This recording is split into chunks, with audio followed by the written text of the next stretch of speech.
Joseph was one of the 12 sons of a man named Jacob in Canaan. He had 10 elder brothers and one younger brother. Joseph's mother had died when she gave birth to his younger brother. Joseph and his brothers helped their father in the field. They also herded the sheep. Joseph was the favorite child of Jacob since he was young and innocent. Jacob spent a lot of time with Joseph. This made the brothers very jealous. On his 17th birthday, Jacob gifted Joseph a beautiful coat that had all the colors of the rainbow on it. Joseph was very happy, but his brothers were not. They were now even more jealous. They felt that their father did not appreciate all the hard work they were doing for him. One night, Joseph had a strange dream. He was very excited, and he went to his brothers who were herding the sheep.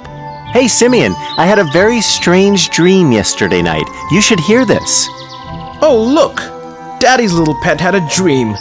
Don't waste my time, boy. I have a lot of work to do. I can't sit and dream all day like you. No, listen. In my dream, we were all tying up sheaves in the field. All of a sudden, my sheaf stood upright while your sheaves bowed down to mine. Simeon looked scornfully at Joseph and then at his brothers. Oh, he isn't just stupid. He thinks even we're stupid. No, this was my dream. And listen, in another dream, the sun, the moon, and the stars were all bowing down to me. That was so beautiful. So now you want us to bow down to you, huh? Run away before we beat you with this stick. One day, Jacob sent Joseph to check on his brothers who were resting on the hillside. They were actually talking about Joseph and how irritating he was. When they saw Joseph running to them from a distance, they got so angry that they actually planned to kill him.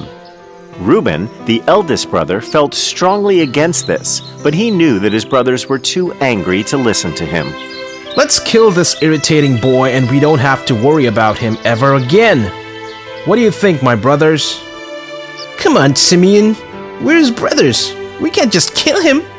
We'll just throw him into this deserted well and decide what to do with him later.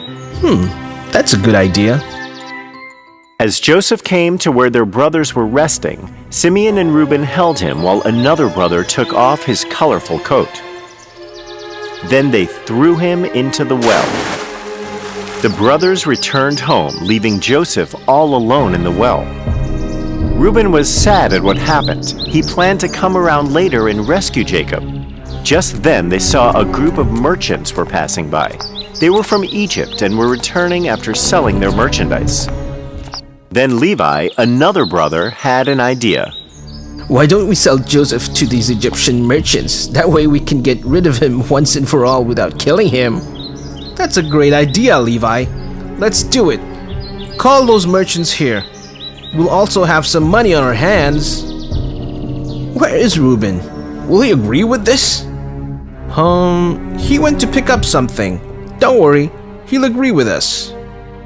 The brothers tied Joseph's hands behind his back and sold their little brother to the merchants for 20 silver coins. When Reuben came back, he was terrified to hear what his brothers had done, but he could not say anything. The brothers then took Jacob's coat and sprinkled it with the blood of a goat. The brothers went back to Jacob and told him that Joseph had been captured by a wild animal. Jacob burst out crying, and he was deeply saddened for his favorite son's loss. Joseph was sold to a very rich Egyptian named Potiphar. He was an assistant to the Pharaoh. Joseph was very intelligent and hardworking. He was also very handsome. Potiphar was very pleased with Jacob and put him in charge of all his properties. Unfortunately, Potiphar's wife one day had an unnecessary argument with Joseph. Since she was upset with him, she told lies about Joseph to her husband. Potiphar was angry with Joseph and he sent him to jail. When in jail, Joseph overheard two prisoners talking to each other. One prisoner was a servant to the Pharaoh and the other was a baker. I had the strangest dream yesterday night. I wish I could make some sense of it. My dreams are even more weird than yours. Maybe I can help you. I can help you understand your dreams. You're just a boy. How are you going to understand my dreams? I do not interpret them. My God helps me. I will try to tell you what they mean. My God surely has a message for you." So the servant described his dream to Joseph.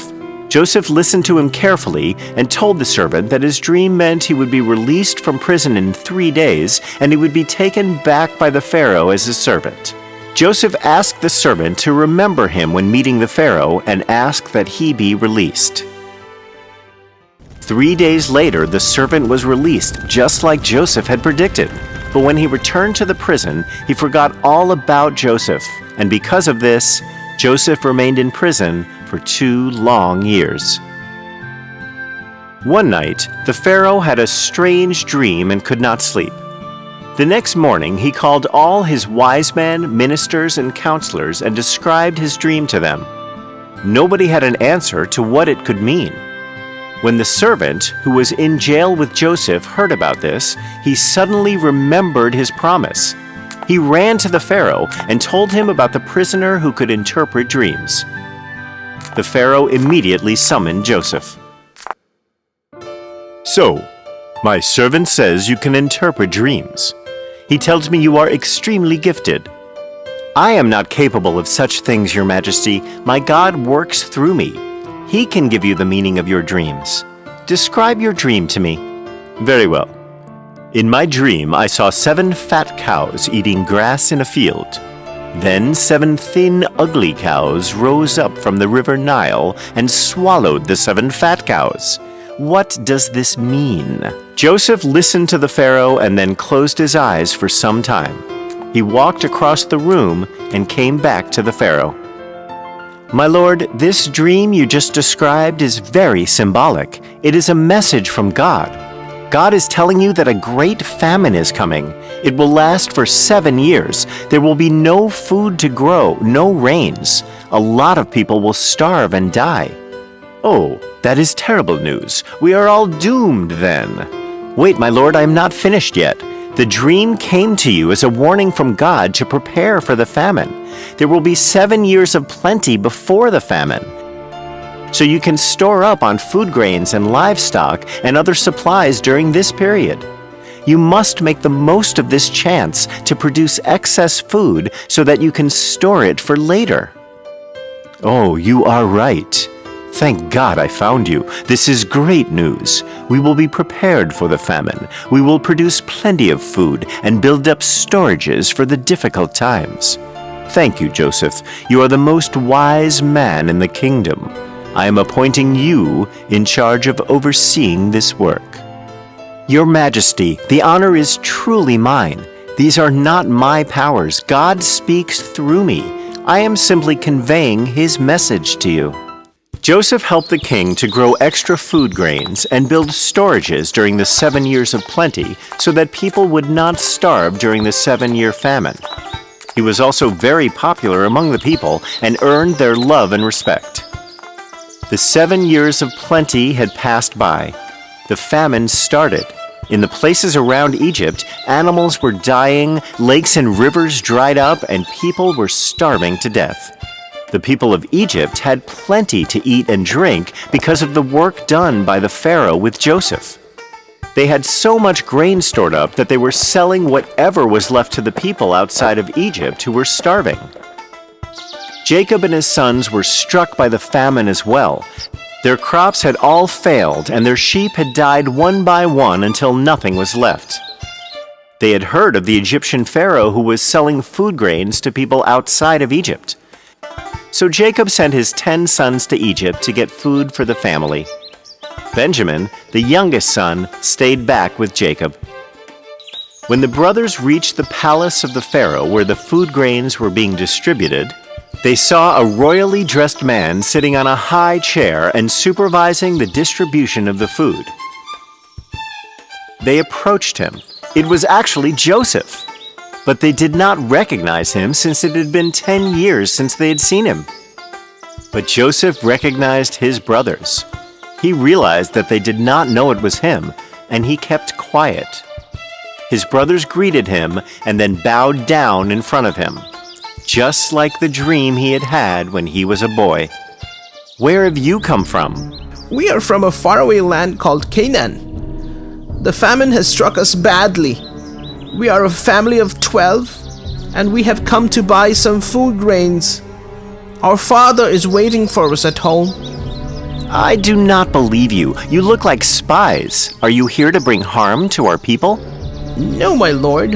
We're not spies. We're just hungry travelers in search of food. Please give us some food grains and we will be on our way home to our father. Please help us. Okay. Get up. I will sell you my grains. But you must bring your youngest brother and father when you come next time. Thank you, my lord. We will do that. The next time, Jacob and Benjamin went with the other brothers to Egypt to meet the Pharaoh. Joseph was overjoyed to see his father and little brother.